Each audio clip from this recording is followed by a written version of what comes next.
Hello, friends. We are in a troubling time when it comes to misinformation. The views of our guests do not reflect that of my own. This show is for entertainment purposes only, and any information presented during this show is a live-action role-play scenario. All that being said, enjoy this episode. I think it's just going to get weirder and weirder and weirder, and finally it's going to be so weird that people are going to have to talk about how weird it is. Eventually people are going to say, what the hell is going on? It's not enough to say it's nuts, you have to explain why it's so nuts. The invention of artificial life, the cloning of human beings, possible contact with extraterrestrials, the systems which are in place to keep the world sane are utterly inadequate to the forces that have been unleashed. Welcome back to Forbidden Knowledge News. I'm your host, Chris Matthew. Today my guest is Tim Kelly. First, a couple of announcements. Check out Brainsupreme if you're ready to start your microdosing journey with the highest quality ingredients available. Visit their website using the link in the description and you'll get 15% off your entire order. Also, check out our website, forbiddenknowledge.news. It's the home of the Forbidden Knowledge Network. We feature some of your favorite content creators there. Also, watch the Forbidden documentary, Occult Louisiana. It's available on Tubi and multiple streaming platforms. We're booking guests for March. If you have suggestions or you'd like to be a guest, email me, forbiddenknowledgenews@gmail.com. Today, I want to welcome back to the show Tim Kelly. He is founder of Polytope Press and author of Natural Healing, Self-Empowerment, Optiflex Hidden History of Humanity, and multiple novels. His company is focused on actualizing every aspect of an optimal civilization. Tim, welcome back. How you doing? I am always learning. How about yourself? Same here, man, and it's great to have you back. I enjoyed our previous discussions. Before, we covered your research into our hidden history and the human and possible non-human hierarchy that has always held power and attempted to maintain power and control, really ever since documented history, and most likely long before that. As well as we also talked about some ancient healing modalities and medicine. And today, you're going to share your 6-part plan to defeat the Cabal called Opt Out and Optimally Out Design. And this is something, like I told you before, I think everyone listening can get behind this. Before we get into this, remind the audience just a little bit about yourself and let them know where they can find your work. Okay, well, I began my career as a writer. From the time I was a very little kid, I loved writing and did well in school, won several awards. And then after I left school, I had a number of accomplishments, which do include the creation of a 3D periodic table of the elements, a new theory of the origins of species, and a wide variety of innovations in technology, some of which we'll be talking a little bit about today. And of course, doing a great deal of writing, including more than 20 different pieces of writing. And some of the books that are included would be Natural Healing, Self-Empowerment, The Math Wizard, Hidden History of Humanity, and several other books that may be mentioned in the course of today's podcast. Excellent. Great introduction. Let's talk a little bit about, before we get too deep into your plan, thoughts on some recent events and where we're headed collectively, how you see things unfolding based on the portrayal from the media and the ruling class of where we're headed versus where we actually are. What are your thoughts on our current state here? So I know there's been a lot of talk about Trump's reference to a golden age. I've also seen a number of rebels make reference to the golden age being the golden age of Saturn, which is somewhat interesting because that goes back to ancient times. As I mentioned in Hidden History of Humanity, the references to Saturn are often references to Kronos, which are often references to the Anunnaki and El. This gets back to a whole different set of concepts from ancient times up to the present. But when you look at the actions, and the actions do speak louder than words, we see a strong surge towards artificial intelligence, and we also see an unrelenting move in the direction of weather warfare. So these two elements combined, let me just pause here for a second and ask you, have you done podcasts on the fog? I have not. I've heard a lot about it. I've talked to a few people, heard some theories, but I've never really covered it yet. Okay, so with events like the fog occurring, we do have a very sinister situation developing here that we have to be aware of what this agenda is, which is to move in the direction of what is called synth bio. So apparently, Maria Z was doing a show on synth bio and said that when she types synth bio, Google recognizes it as a phrase already, even though this is a relatively new concept. This is synthetic biology, the merging of machines and biology to create a new species. Some have referred to that species as Homo borgenesis. Some people say that this is inevitable, that there's nothing that we can do to stop it, but there actually are a great many things that we can do to stop it. When I hear people say things like, well, I'm not sure. Just let me use a ridiculous example. Sooner or later, everyone's going to have to cut their hands off, so we might as well just cut them off now. Well, no, that doesn't make any sense. Right. So to say that it's inevitable that AI takes over everything, no, it's not inevitable. I mean, we can stop it. We can draw lines to where AI is acceptable and where it's not acceptable. Like, for example, I do not think AI should be running hospitals. I do not think Right. that AI should be determining what is true and what is not true. And I don't think that you should have lethal weapons in the hands of AI. 100%. I want to go back to the fog for a second. How does that correlate with this synthetic biological agenda that you were just discussing? Okay, so they've had plans for many decades for how to introduce synth bio. So if you go the route that was experimented with during the scamdemic, which was to try to create a scare to get you to go into a hospital to get an injection, that's very effective because it's being injected. A payload is being injected directly into your bloodstream. That's a very effective way of getting something inside you. But what they saw a little bit more reluctance on the part of the general public than they were expecting. So what are the other vectors for getting synth bio into your system? Well, how about you just drop it on people so that they are forced to deal with it? And the reports have come in from pretty much all over the world. We have farmers who are talking about their pets dropping dead as they're breathing in the fog. Wow. Zooming into it, you can see particulates that are in Yeah. there and what all are in these particulates. We're finding that there are elements of nanotech, there are parasites, there are bacteria. They can put in the elements of synth bio, and we can inhale that and ingest that and start involuntarily becoming something that we don't want to be. One more thing about some of the recent events, your thoughts on the drones and quote unquote UAP activity. Okay, so this is all part of the exact same thing. So Mhm. there's a wide variety of things going on with that. So some of it, always interesting when you have the government saying there's nothing to be concerned about here, even though these things have been everywhere. And then there are other people who are trying to say, oh no, this is perfectly normal. And other people are trying to dismiss it, saying, oh no, those are just regular planes. You don't understand what you're seeing. Well, clearly none of that was been true. So there have been correlations between droppings of the fog with drones. So some of the drones are actually releasing the fog. So we do know that. And then we've also had some strange reports of heat elements. This is like, I don't know, low grade thermite that is being dropped on different places. Now, if you look at what happened with LA, I mean, I don't know how you could look at that footage and think any of that was even remotely natural. Mhm. If you see the drones actually that were going over the area to review the wreckage after it was done, the homes are flattened and the trees are fine. So, I mean, what in the world could be going on there? At Dane Wigington's Geoengineering Watch website, he talks about an incident where it was caught on tape that a home was catching fire from inside the home, not outside. So we do know that you can send EMPs to smart meters and they will spark and they will catch fire. So some of that is going to be directed energy weapons that are igniting different forms of technology. Of course, we've seen the horrors of lithium batteries in the electric vehicles that can catch fire. So you can pulse those things and you can start triggering fires that way. And of course, if you have drones with EMPs, they can do a wide variety of things and they can be part of the weather warfare and manipulation. Like a lot of people were talking about the Santa Ana winds. Is it exactly the Santa Ana winds, or are these wind gradients that are being enhanced by drones?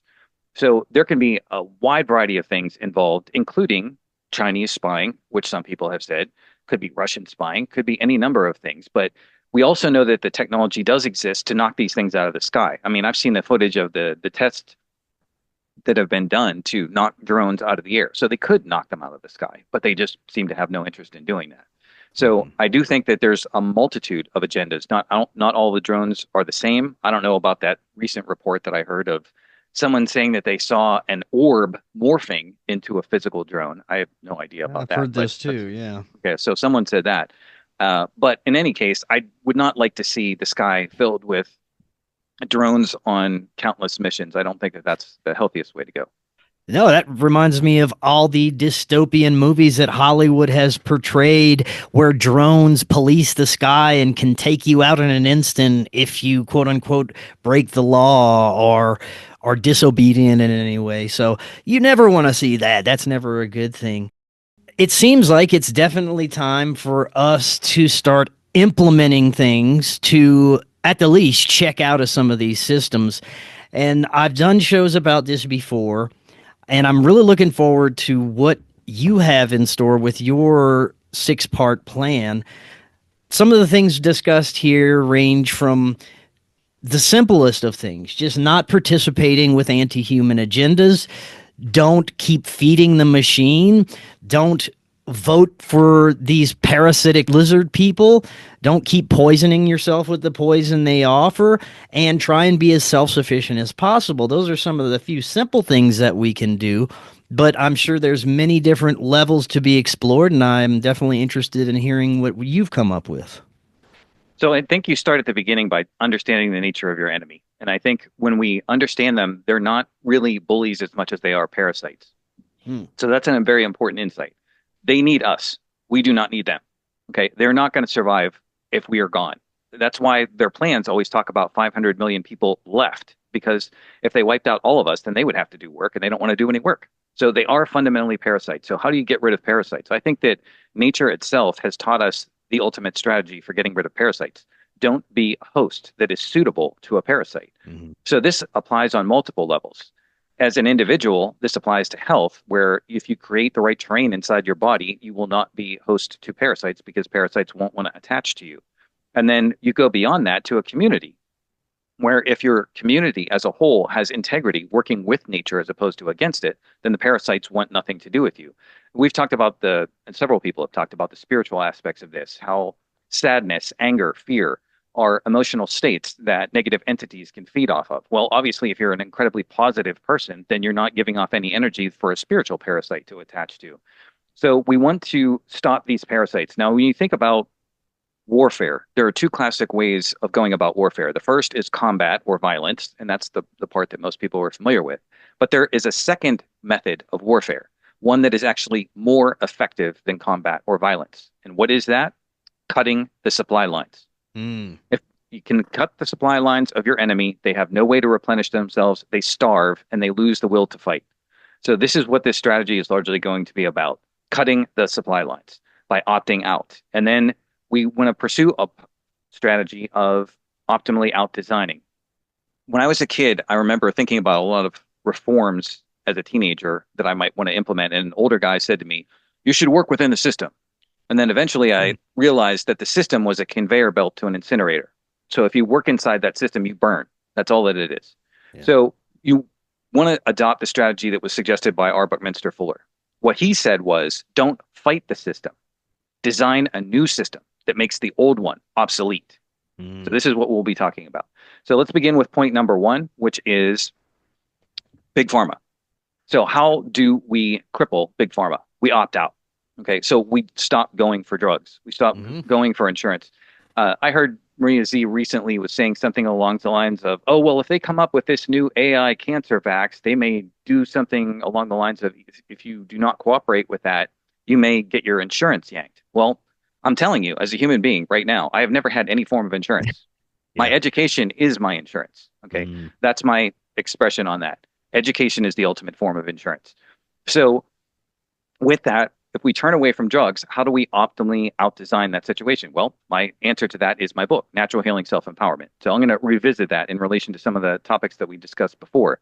Sure. Not only do I believe that you can wipe out the majority, let's say 99% of disease, but I do believe that human regeneration is possible. And during the last several months, I have found that there are ways to make the regeneration go even faster because of just recent experiments that I did. So I stand by everything that I said before. You can regenerate hair, you can regenerate teeth, you can even heal internal wounds that most people think cannot be healed with nutrition. So I'm going to flow a little bit on this particular topic just to Yeah. help people out a little bit more. So let's talk about how would you heal something internally that they say that you can't heal internally. So I know when I was reading, for example, Dr. Jensen's Guide to Better Bowel Care, he talked about the obstructions in the bowel, how important it was to keep the bowel clear. And a lot of people would find that their bowels were obstructed and there seemed to be no way out except for surgery. So they would carve somebody up and carve out the part of the intestines that was blocked and then repatch what was left back together. So now somebody has a shorter intestines. But what else could you do? You could do a colon cleanse. Okay. And then you flush all of that garbage out and you don't have to go through surgery. Liver. Over the years, I can't tell you how many people I've had to interact with who had an obstructed gallbladder or obstructed Huh. liver bile ducts. And I have to now, stop you. This is my story. Whenever I was 25 or 26, didn't know anything about anything, thought the doctors and surgeons always knew best. My surgeon suggested that I get my gallbladder removed because it was only going to be downhill from there. What I know now is I had a little bit of what they call sand and sludge in my gallbladder that could have yep. easily been flushed out just by a change in my diet, but never once was that mentioned. It was portrayed as if I don't get this surgery, I'm basically going to die soon or have a horrible life. And it caused more complications and problems after than it ever did before. So, this is a perfect example of how they deceive you to get you sucked into some of these surgeries and medical procedures. And did that surgery cost you $5, Chris? Oh, goodness. I was still in debt for a long time for that until very recently. So the gall bladder can be cleansed as well as the liver itself through a liver cleanse procedure, which is described in my book. There's a link to doing that on the web. It's cost effective. You go to the grocery store, you get the items that you need, you flush this stuff out. So my colleagues had run into a woman who was running a storage facility and she was about to go in for surgery. And they said, "Hey, have you heard about the liver cleanse procedure?" She said, "No, I haven't heard anything about that." So she did the liver cleanse procedure, surgery avoided. She's perfectly okay, perfectly fine. It's worked in hundreds, if not thousands of cases. So kidney stones, so whatever the procedures are for the hospital for kidney stones, those too can be removed as well. Now, ulcers are, of course, a internal tear that leads to bleeding that can also be very dangerous if not healed, but nutrition can heal those as well. And I am in the process of determining whether or not certain other major internal injuries can also be healed simply through nutrition.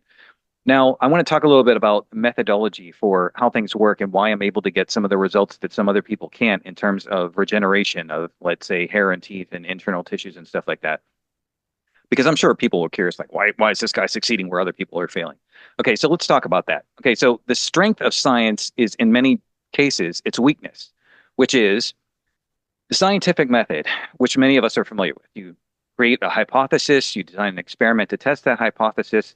The experiment is usually intended to isolate one variable. You evaluate the results and see whether they confirm or deny the hypothesis. The thing I want to focus on, however, is the isolate for the one variable. So let's talk as an example about selenium for a second. So selenium is a trace mineral. Trace minerals are defined as being needed by the body less than 100 milligrams a day. There are 7 major minerals that are needed, and those minerals are defined by dosages needed at more than 100 milligrams a day. So with selenium, if you go to the store and you hear about selenium, okay, let me just mention why you might hear about selenium. Some people might not have ever heard this one before. So 2 major diseases that exist in the world that supposedly have no cure are cystic fibrosis and muscular dystrophy.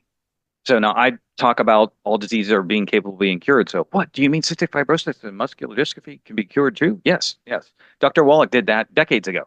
And he showed that it was usually a selenium deficiency that caused that. So when he showed that to his superior, he was fired from his job.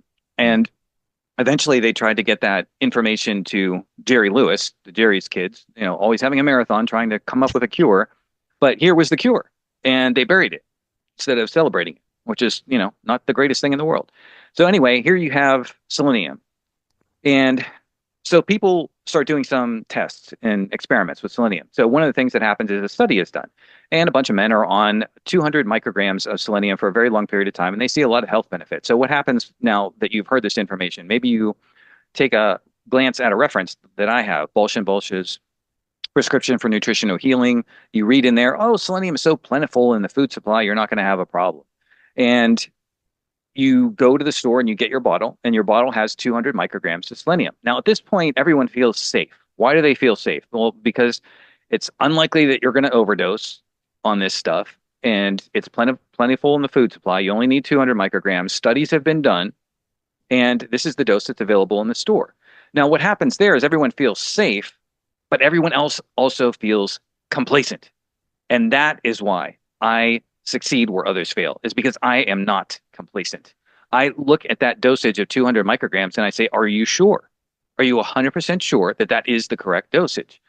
So some years go by, and there was an incident several years ago where there was a mother of a child whose spine was kind of locked up. Spine was just really not that flexible. So a colleague of mine calls me up and says, hey, what would you recommend for this particular case? And I said, well, never dealt with anything like this before, so let me do some digging and get back to you. So I do some digging, and I find a doctor who has developed a protocol to unlock spines just like this situation. So what was the protocol that that doctor had discovered on his own? It called for selenium mixed with copper to unlock spines. Now, that made a lot of sense to me, but here's the thing that was amazing. The dosage of selenium he recommended, 15 times the recommended dose. 15 times 200 micrograms. Now, if that doctor had been as complacent as everybody else, he never would have found that out, and he never would have healed all of those people. So this is the point that I'm making.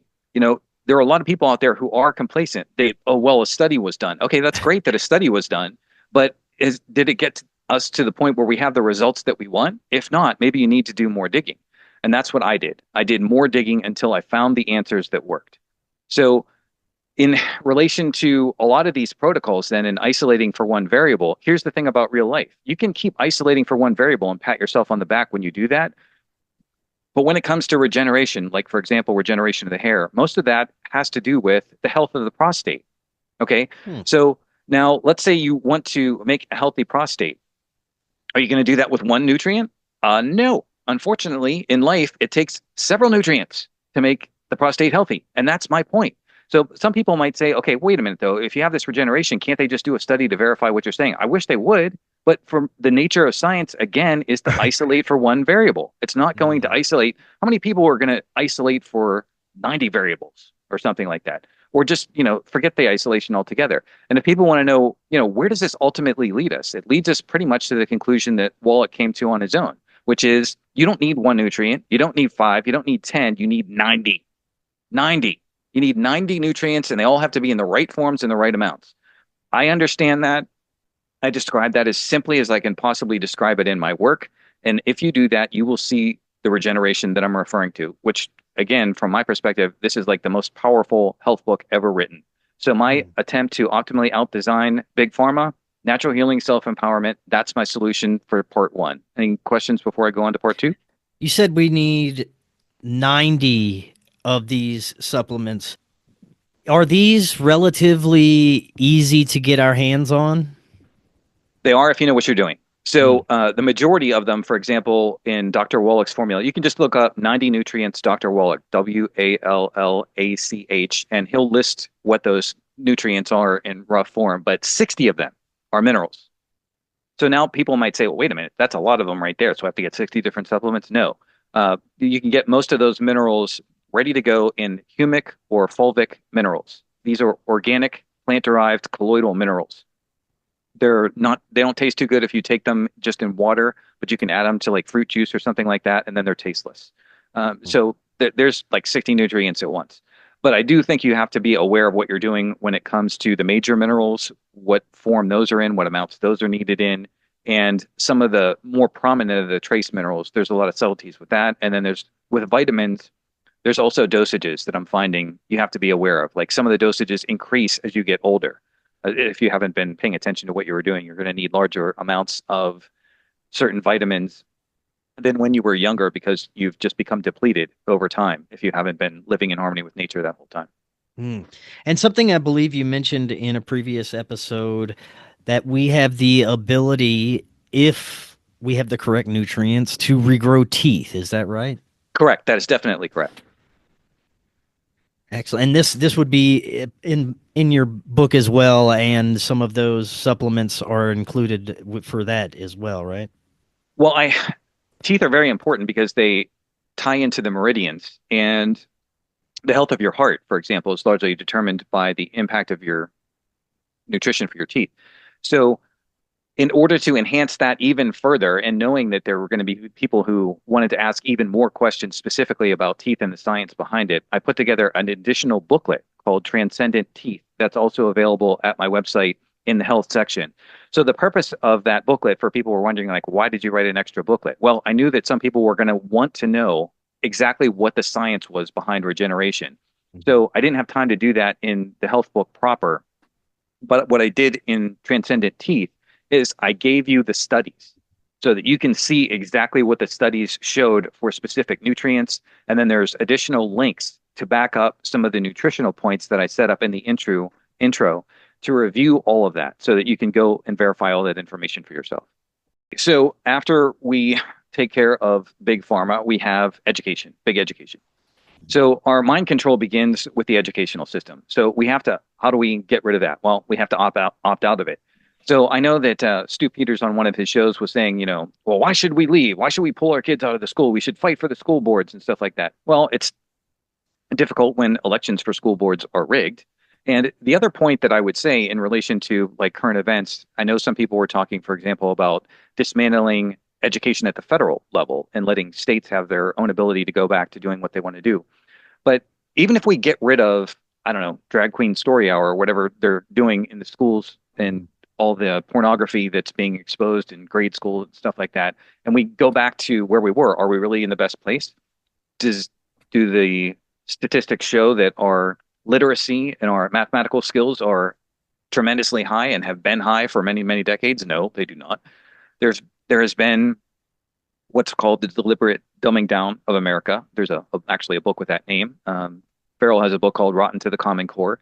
You see the history of people like John Dewey, who was involved in education for a very long period of time, and his understanding of the human being was pretty corrupt and bizarre. A lot of people had a Pavlovian understanding of education, that all you have to do is give them a stimulus and people will respond the appropriate way, and that's the ultimate goal of education. Well, if that's the ultimate goal of education, I don't want to see education go back to that. I want to see it be better. So Right. how do you optimally out-design that? Well, my solution is at my website. So in the science section, there's a sketch called Optimal Education. It's a free article. It shows topics that would be discussed from grade school all the way through 12th grade. And in relation to textbooks for that, I actually have a bunch of textbooks all ready to go. So a recent edition, Vital Vocabulary. I put that at my website as a little mini booklet, gives you more than 100 root words to help you dissect words back to their etymology and derivation, makes you more powerful with language. Of course, for math, I have the Math Wizard. And I would just say on the Math Wizard isn't just like, boring, deep technical math. It shows you how to do basic math more easily than you've ever thought it could possibly be done. But in addition to that, it shows the practical applications of math to real life and realizing goals like freedom. So, for example, let's talk about a house. Okay, so if you want to build your own house and you want to have a foundation for that house that helps the house stay up, right? You would need to do some math for the foundation of that house. And I introduced that math in the Math Wizard. All right, now let's say you want to put a roof over your house. Well, you calculate stresses in what are called roof trusses. And if you want to build a bridge, you have a bridge truss. Now, how do you make sure that the roof truss can handle the stress or the bridge truss can handle the stress? Well, you use math for that. And I show you that math in the Math Wizard. So that's what I'm doing in the Math Wizard, is giving you not only easier ways to do fundamental math, but you learn things like mechanics. I sometimes call the Lohr equation, the simple equation of mechanical advantage. This is what you use for the 6 simple machines. And then, of course, from the 6 simple machines, you have the compound machines, which combine the simple machines. So, like, for example, a drill can be a combination of a screw and a gear. So you learn these skills to empower yourself in the direction of freedom. And I believe that ultimately, if we're going to improve the educational system, we have to ask ourselves the question, what is the goal? So the goal for many people is to get a high-paying job. Well, that's not the goal that my educational system would be oriented toward. My goal would be to orient education towards an independent homestead, so that when you graduate from 12th grade, you know exactly how to go out, get land, build your own house, make it work in harmony with nature, and you are free for life. You can now do whatever you love to do all the rest of your days. So that to me is an optimal educational system. And again, everything has to be based on what I call a pro-world model. So in my fiction, I make a distinction between the pro-world and the con world. The pro-world consists of those who want to work with nature. The con world consists of those who want to work against nature. And most everything that we're being taught is to work against nature, that you should conquer nature, beat it, defeat it. I sometimes equate this to trying to defeat your own mother when you're an infant. It's a stupid path, and it's going to always lead to failure. So in any case, the optimal educational system would be along these lines. And I don't just support my own textbooks. There are many other excellent textbooks out there. Some of the ones are, The New Way Things Work by David McCulley. It's an excellent book for machines and how to work with machines. There's books in engineering like Structures or Why Things Don't Fall Down by Gordon. I'm not an engineer, but I've learned from people who were engineers. Donald Norman, The Design of Everyday Things. Daniel Brandt, Metallurgy Fundamentals. I mean, there's a whole bunch of different basic books that you can learn to empower yourself so that you don't have to waste your money on loans or parasitic insurance companies. And all of that stuff further defeats the cabal. So that would be step 2. Right on. And you mentioned how talking heads say things like we have to rebuild it or we have to take it back and build back better. All these things of taking something that's already existing and reforming or rebuilding it, which we know if it's built on a shitty foundation, it's always going to come crumbling down no matter how you rebuild it. So I like what you said, that we have to fundamentally rethink these systems and start from the ground up. Absolutely. And again, I think that the pro-world versus con-world model is the heart of it. I mean, we have to learn to work with nature, and I will be returning to that concept when I get to the government part. So part 3, we're controlled as kids through the educational system. We're controlled as adults through big media. And how do we stop big media? Well, we're doing it. We're doing it right now. I mean, we've seen this proof of the effectiveness of this strategy during the last several years. MSM is plummeting. I mean, its ratings are all-time low. Why are we having this conversation right now? Because podcasts have surged in popularity. People are no longer as interested in the MSM as they were.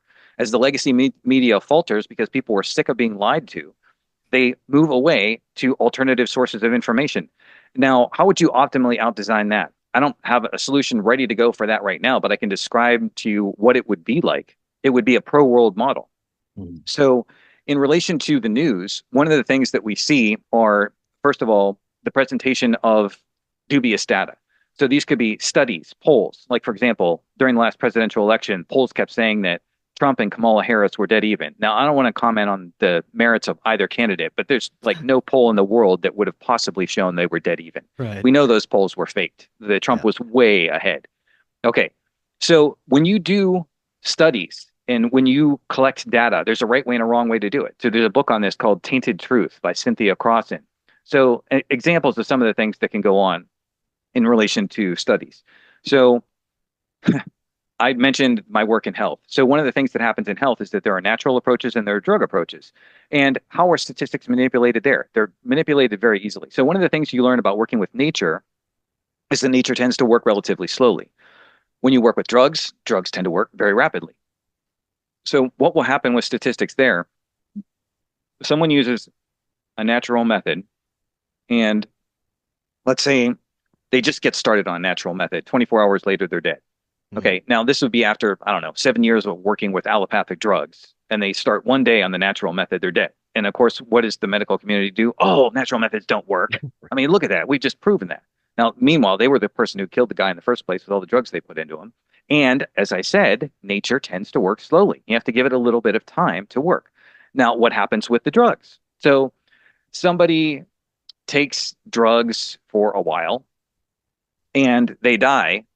And then what do the community say? The exact opposite. Oh, well, the drugs didn't have enough time to work. Well, the drugs work rapidly, though. So why didn't they work rapidly in that case? So this is how statistics can be manipulated, leading to Mark Twain's famous joke: there are lies, damn lies, and then there are statistics. So you have to be aware of that. And that when you're offering news to the people, you have to respect how the data is put together. In a poll, polls can be put together the right way, they can put together the wrong way. When they're put together the right way, then they're valid and useful. And when they're put together the wrong way, they're meaningless. And what we've seen also with the news, so many times when people talk about the news, they talk about objective. We want to be objective. We want to present both sides. But there's more to it than that. When I think back to a time period where I was watching Fox News for a while, one of the things that just was an eyebrow raiser for me is the number of stories on flags that fell down. So there'd be a flag that fell down, and Joe Bob went out in the rain and he picked up the flag and he stood it upright. Now we're going to have a long interview with Joe Bob. And I was like, okay. So, then we have 10-minute story about how Joe, got outside and got his feet wet and stuff and put the flag back up. Well, Right. You've just used up 10, 15 minutes of news time. Now, when I look back over the last several decades, and I look back on a book like Suppressed Inventions and Other Discoveries by Jonathan Eisen, that has a bunch of vital information that people still don't have to this day. So what you choose to view as news and put on the air is a form of showing your soul, your principles. Okay, what information do you think is newsworthy? I mean, there's so many things that have happened that were of tremendous newsworthy value. I mean, why wasn't David Martin's testimony all over the place on the news during the last several years? He had more valid information than almost anybody. Or Dr. Brian Artist, who was talking about the snake venom in the water supply. These people could have been on mainstream news, but they weren't. So it's not just a question of being objective. It's what is the soul of your news network? Are you trying to work in harmony with nature? Are you presenting the public with the best possible information, or are you not? So if there ever is to be a worthy news outlet of some kind, it would have to be on this pro-world basis of working with nature and not working against it, and reporting the news accordingly.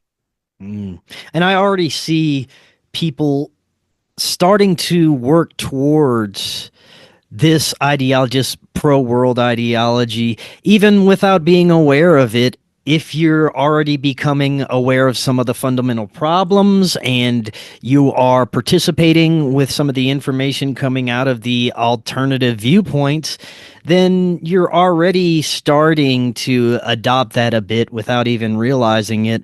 And I know many people who are applying this to their business models, to what they're doing with their production, their media companies and things of that nature. So it's already starting, and I think it's kind of like a 100th monkey effect.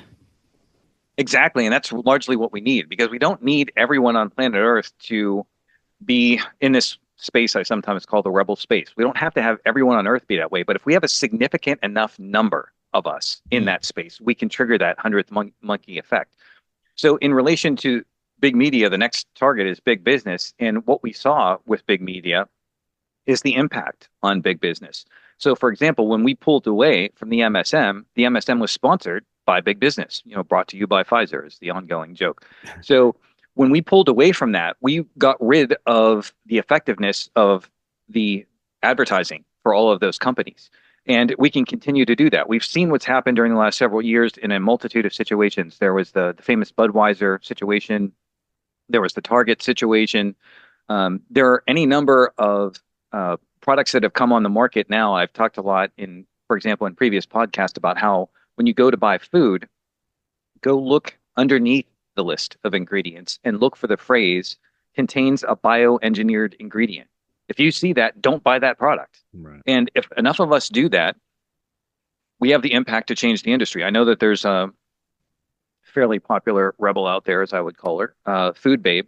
She's applied a great deal of corporate pressure to get rid of some of the artificial colors and stuff like that. And her pressure was eventually effective with that. Getting the information out there, finding out what products are truly good and truly bad. You can also do an analysis of stockholders. For example, who is the primary stockholder in the companies that you're patronizing? Is it BlackRock, State Street, Vanguard, all the rest of them? And if you see it's a Cabal-owned company, then try not to patronize it as best as possible. And I'm not talking about perfection. I'm not talking about agonizing and, going through your days laden with guilt or something like that. I'm talking about just doing the best you can. When you're going out and buying products, think as much as you can. Is this truly a positive product? Is it having a positive impact on the environment and the world? And as much as you can, support the products that are the healthiest, and it will be the downfall because you can do, as we see, I sometimes refer to it as the three Ps: pickets, protests, and petitions. You can do those, but they're not never as effective as withdrawing your money from buying their products because if their products are not selling, they collapse. Okay, so we have the power to do that. We have the power to create markets and to redefine them. As for optimally out to designing them, unfortunately, this is the toughest one of all. But when you see, we opened with a discussion of AI. Well, AI is going to be the nightmare of business and of the world in technology, mainly because of these data centers. I mean, these data centers are going to be the epitome of a gigantic technological parasite. I mean, so it's not just biological parasites we have to be concerned about, but technological parasites. And what do I mean by parasites? I mean the power grid. I mean, the amount of energy it takes to run these things is insane, and it's going to rip into every city's grid. There is a woman out there who's been offering her testimony on this. I mean, it just cripples the power in any location where it shows up. So several people have fended off having data centers put into their local areas, but the premise behind this is totally nuts. I mean, to say that you want to have data on every blade of grass on the planet, every tree, every human being being a power source, generating data on their own internal organs and sending that to a data center, like when you're having sex, when you're peeing. I mean, someone needs to know that information. They have to have that much invasion of privacy. There was that line in the Captain America Winter Soldier movie. This isn't progress, this is fear. Okay, this is fear. And the whole point here goes back to a statement in relation to why are you doing this in the first place? Okay, so with the scamdemic, we saw the EUAs, okay, emergency use authorization. And what was the premise behind that? That there were no other alternatives. There were no other solutions available.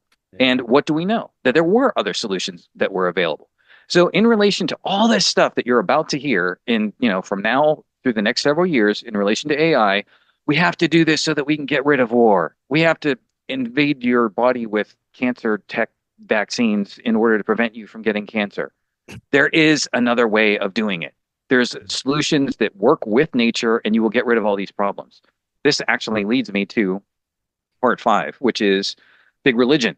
Okay, so I think that we do have to be concerned about big religion. Now, I know that my views on religion are probably not super popular, but if you go through hidden history of humanity and you look back to what religion has done, when you look at the Crusades, when you look at World War II, when you look at people fighting each other in the name of God, when you look at the child sexual abuse, you're going to watch movies like Spotlight to talk about the child sexual abuse that has gone on in the church for a very long period of time.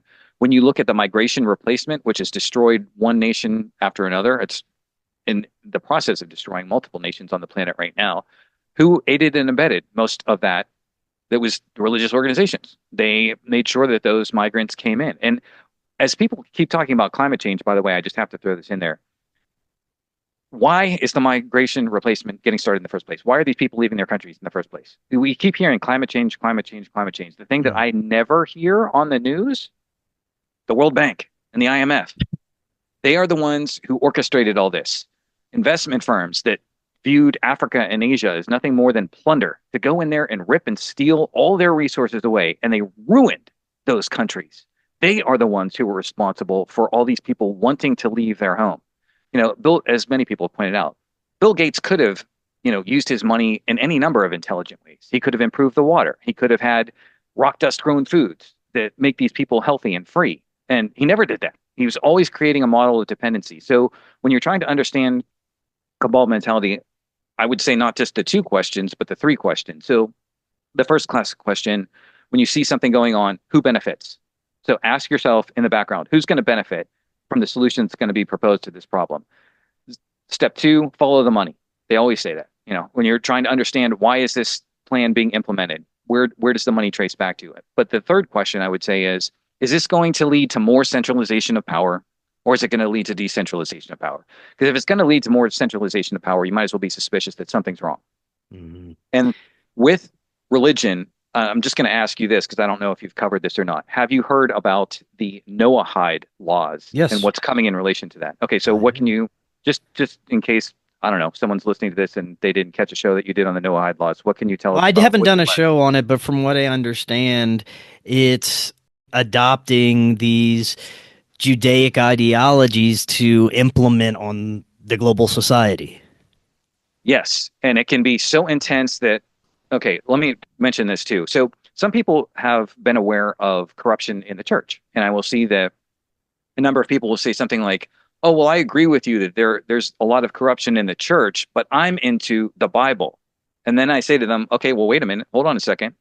Where is the Bible coming from? The Bible is coming from the people who run the church."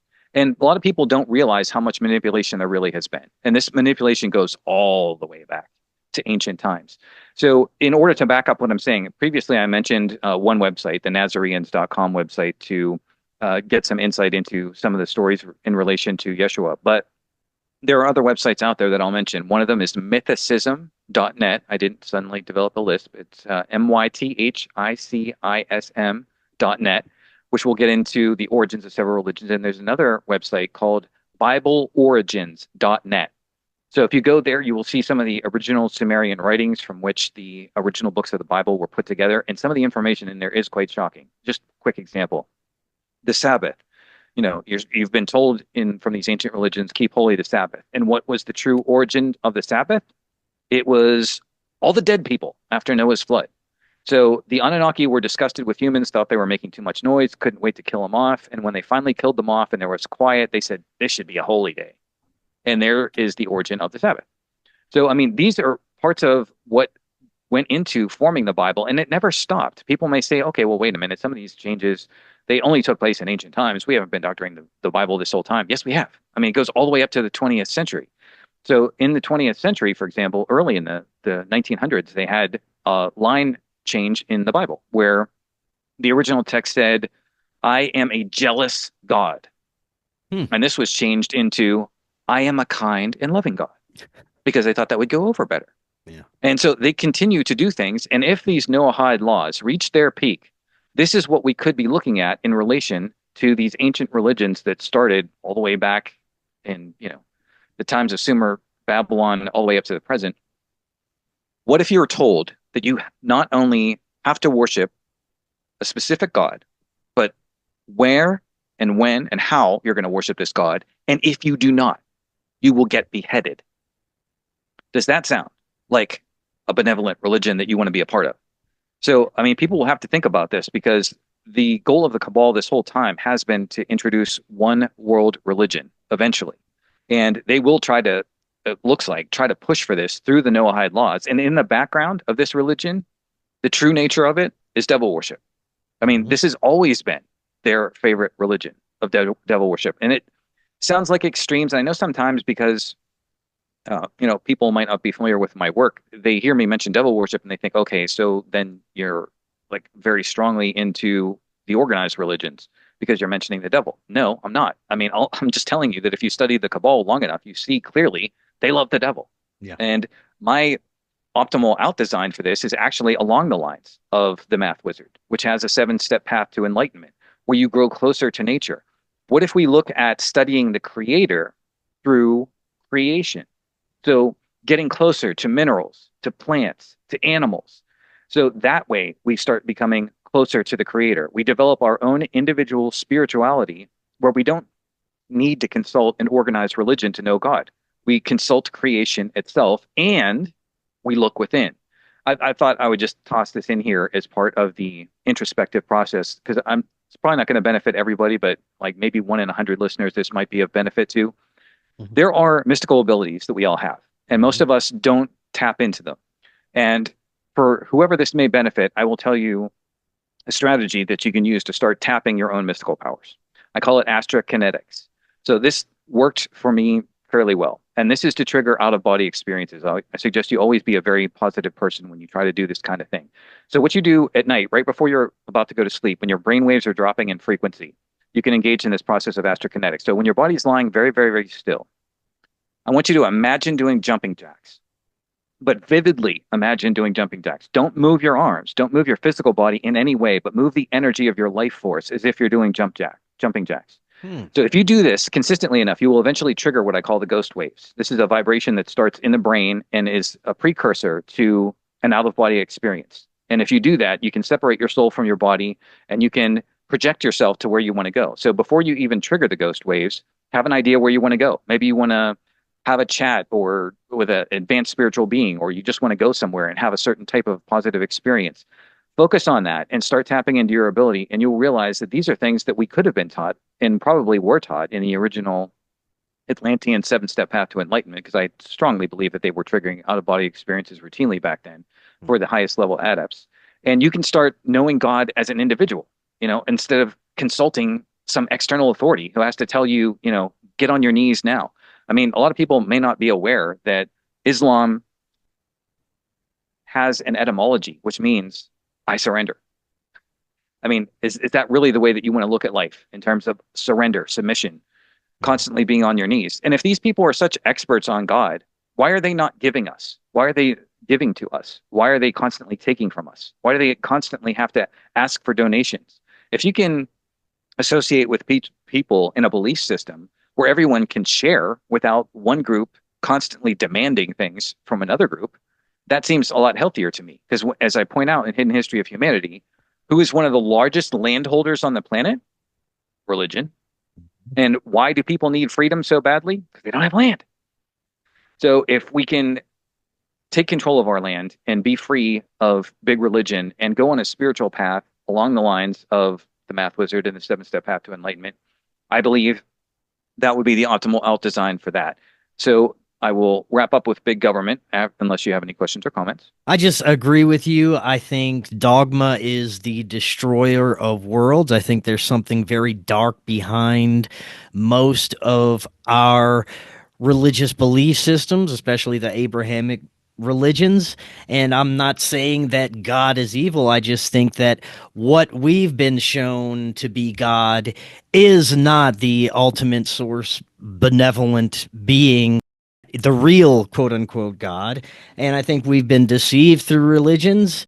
And I think what's happening now, and what more and more people like yourself, like myself, are becoming aware of, is that we need to stop relying on these outside quote unquote intelligences and angels and beings and politicians and global leaders and quote unquote experts to tell us how to live our lives, how to worship, how to eat, how to breathe, and become self-sufficient and just know how to do these things on our own.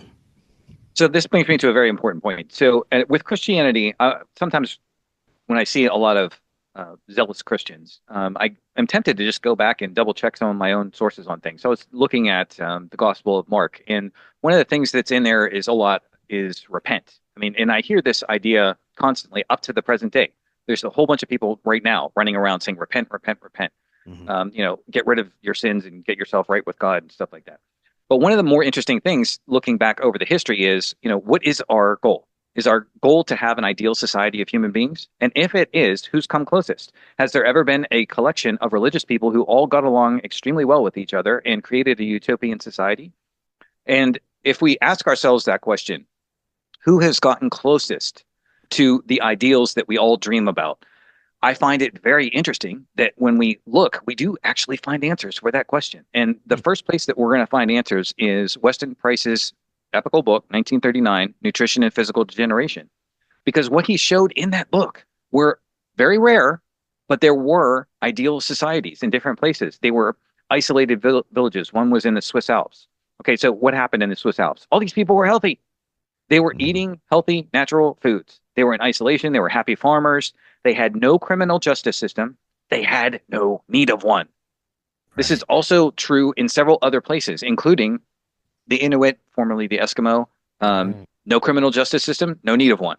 And then can we translate that all the way up to the present day? Yes, we can. Because as I mentioned in Natural Healing Self-Empowerment, look up, if you can, the Appleton, Wisconsin school study that had every negative behavior that you can think of in an urban setting.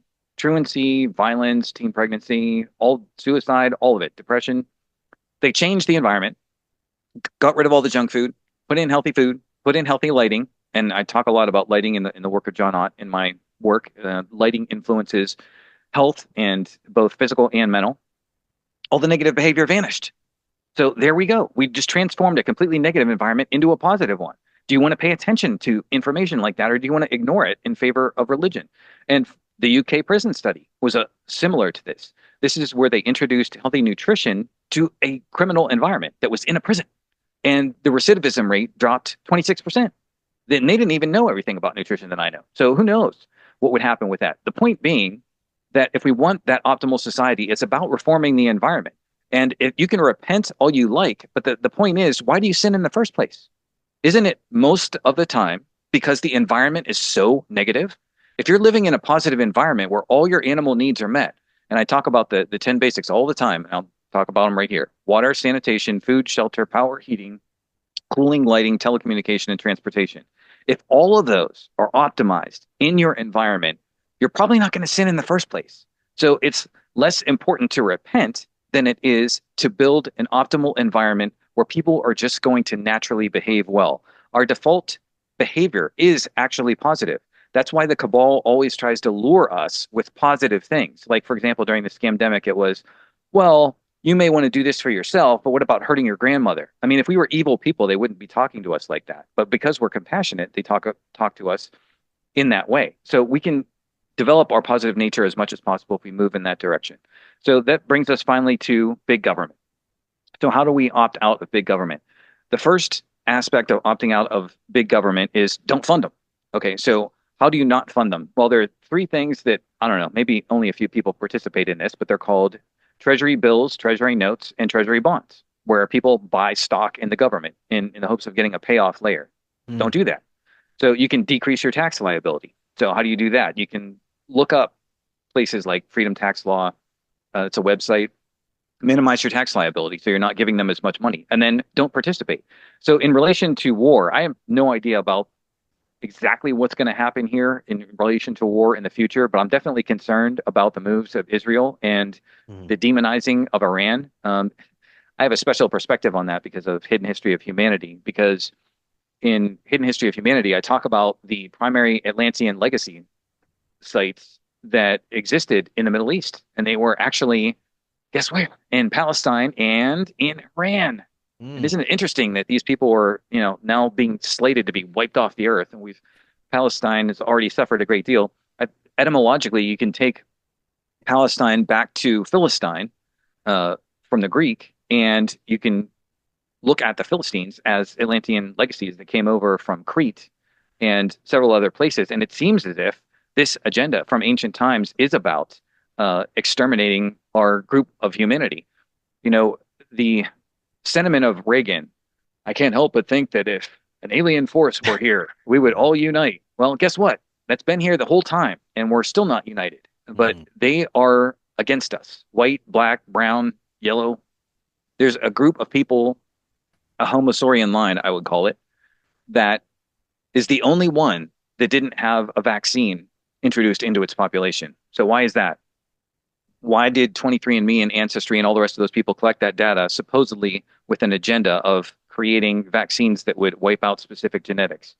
So when you have this understanding and you look at the weather warfare, we've seen what happened in North Carolina. We saw what happened in Lahaina. We saw what happened recently in LA. Do you really think the government is out to help you, or is it out to kill you? And if you genuinely believe that it's out to kill you, for those people who say, well, I want to serve my country, well, this is where the pro-world model of optimal out-design has to step to the fore. We have to ask ourselves the fundamental questions. Are the 10 basics of civilization being met with optimal efficiency? Is our water ideal?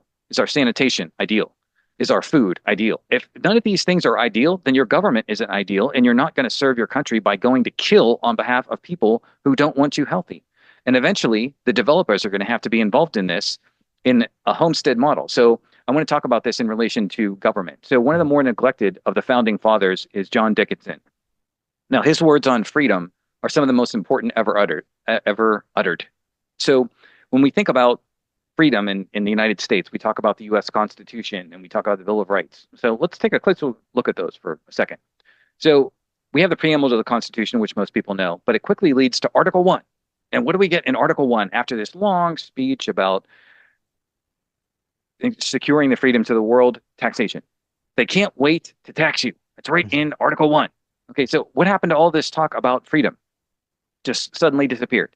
And then some people will say, okay, well, wait a minute. I guess I can amend that. Maybe the Constitution isn't the real champion of freedom. It's the Bill of Rights. It's the Bill of Rights is the wonderful thing. Because in Article number 1, the very first one, you have these 5 freedoms that were guaranteed. Well, okay, how important are those freedoms? We've seen what's happened during the scamdemic. We saw freedom of religion. Well, you weren't allowed to gather at religious gatherings. Freedom of assembly. Well, you weren't allowed to gather and assemble when you wanted to. They would disperse you and, arrest you if you weren't following procedures when you were trying to assemble. Petition the government. Well, you got banned off social media. You just got kicked right out. Freedom of speech. Oh, wow. I mean, so many people could make comments about the limitations on free speech that we've seen. So what did John Dickinson say about freedom? He said the following: we cannot be happy if we are not free. We cannot be free unless we are secure in our property. We cannot be secure in our property if, without our consent, others may take it away. So in our country, we have the Declaration of Independence. We hold these truths to be self-evident, that all men are created equal. They are endowed by the Creator with certain inalienable rights, and among these are life, liberty, and the pursuit of happiness. And to secure these rights, governments are instituted among men, and it is right there that I would insert the needle scratching across the record sound and stop and say, no, no. To secure those rights, it shouldn't be that governments are instituted among men.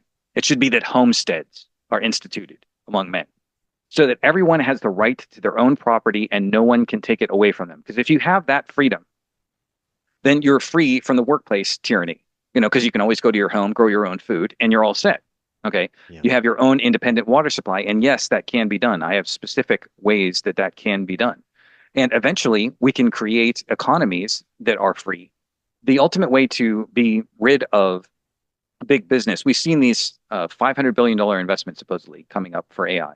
So if we invested that money instead in the direction of plasma physics, we would eventually complete a progression that's gone on since ancient times. This is the progression from arts and crafts to mills, which were driven, let's say, by rivers and water wheels, to factories where you have the beginnings of electricity in the production of a facility, to robotics, to CNC machines, computerized numerical control machines, to 3D printers, to ultimately, I believe it will hit a Simultron.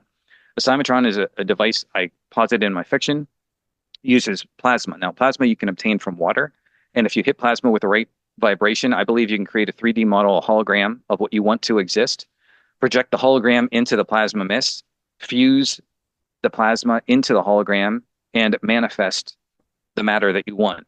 So this would be economy where the means of production are finally in the hands of the individual. I mean, classically, the debate was, do we have the means of production in the hands of the government or the corporations? What if it was in the hands of the individual who had their own little facility, maybe next to their garage, where they could manifest whatever project they want? If we invest in that direction, in plasma physics, that's how we would get to that point, and we could be free at last. But if we're ultimately going to optimally outdesign government, I would suggest the following. I would suggest, I had to invent these words, so bear with me a second. Naturators and a Vitorium. So I know that a lot of times people present me with false choices. You have to do this or that. So it's either big government and the rule of law, which is not the rule of the jungle, clarifies George Bush, or you have total anarchy. Well, anarchy, I know there's people who are on the anarchy bandwagon right now. You have James Corbett, you have Mike Adams. I would suggest something between the two, the naturators and the Vitorium. And what the naturators would be experts who are skilled in coordinating the relationship of a society to nature. So you have to provide water for your society, right? Do that in coordination with nature. Work with nature, don't work against it. And do the same thing with sanitation, food, and all the rest of them. Then the Vitorium is a place where you keep statistics with your focus constantly on life. Primarily 3 aspects of life: infant mortality, morbidity, and lifespan. In relation to the 10 basics of civilization, how are you meeting these needs in such a way as to optimize all human life? You have a building which has expertise in all the 10 basics of civilization how an independent homestead can meet all the 10 basics of civilization and do so in such a way that life is promoted. So with big government, they have these classic three distractions. You'll see them in every political debate, and everyone somehow thinks this is original, but whatever. You have jobs, taxes, and wars. So you have a political debate, say, what are you going to do about jobs? And then they have blah, blah, blah, blah, blah. What are you going to do about taxes? Blah, blah, blah, blah. Switching gears, and you're not switching gears at all because you're stuck in reverse in all cases. But what are you going to do about the wars? And the answer to those questions, I can just give it to you right now. Get rid of all three of them. Because, I mean, none of them should exist. I mean, we shouldn't be doing mindless tasks for soulless corporations. That's not what we're here to do. We're here to meet the 10 basics of civilization and execute those tasks with great efficiency and skill and art and love and kindness and decency. If we do that, then we have a different model of government. Okay? And if we move in that direction, we would have a pro-world Vitorium instead of a government that is ruling by so-called rule of law. Because if the Cabal is running the government, then when they write the laws, those laws serve them. They do not serve us. So it's not this great triumph that we need to have all these laws in the first place. I believe we should not be governed by the rule of law, but guided by harmony with nature. And that would be what a Vitorium does. 100%. And one of the things that I'd add is something I did a while back is get as far away from a big city as possible. I'd still like to get more rural as far as where I'm living, but I think that that's a huge step for people to take is get out of any big cities. There's a huge move to further implement a mass surveillance state, especially with the moves this administration is making. A lot of people don't hear about it, but it's happening. I think the big cities is probably one of the worst places you can be if you're an aware person. And we have to watch out for the strategy because the bad guys know that if we become independent and have homesteads that are outside the big cities, they have strategies waiting. And that's what these drones and a lot of these space-based weapons are for. You know, if you have a thriving community that is outside the big cities, they're going to try to burn you out. Right. They're going to try to start setting the fires. You were asking at the opening about some of the drones, and I was mentioning a little bit about the thermite stuff. So apparently some of these things, when you, for example, drop aluminum can trigger fires when it's pulsed with certain weapons and stuff like that. So basically they're seeding fires. It's like placing accelerants on the ground to burn people out of an area where they could be free. So I think in relation to the big weapons, which I know is a great fear that a number of people have, I'm not going to necessarily recommend that we focus on the big weapons and then trying to out-weapon the big weapons. I think it's much more effective to get to the heart of the matter, to reach out to our fellow human beings and say, is this really where you want to go? I mean, do you really want us all dead? Do you really want humans to no longer be human, to no longer have a soul just for the sake of running a little bit faster or thinking a little bit more quickly? And do you really not understand that the paradise that we've all sought is now possible if we just work with nature and use insights that we already have? There are only a handful of governments on the planet, you know, maybe Hungary, maybe El Salvador recently. Romania came close and then had it yanked away just like France did. But we're seeing what's happening now in the EU, where Germany is getting ready to pull out. That's the largest economy in the EU. If they pull out, that's going to be a big blow to the globalist plans. France is getting close.